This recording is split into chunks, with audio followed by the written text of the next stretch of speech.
అభిమన్యుడు కాదు, ఇక్కడ ఉన్నది అర్జునుడు. కాని అర్జునుడెక్కడా ఆయుధం లేని అభాగ్యుల ప్రాణాలు తీయలేదే. అర్జునుడెక్కడా ఆడవారి మీద ఆకృత్యాలను సాగనివ్వలేదే.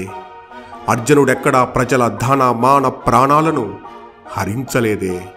అసలు మహాభారతంలో అర్జునుడెక్కడా ప్రజాసంపద దోచుకోలేదే. మరి నువ్వు ఏ కథలో అర్జునుడివి?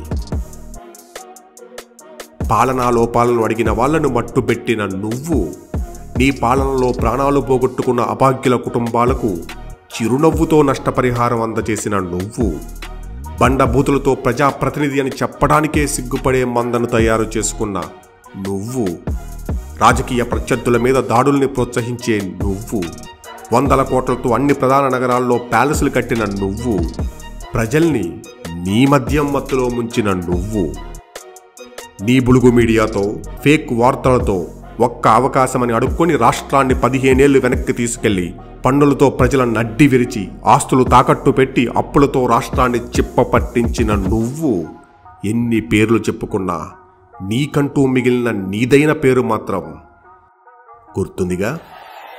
సైకో పోవాలి.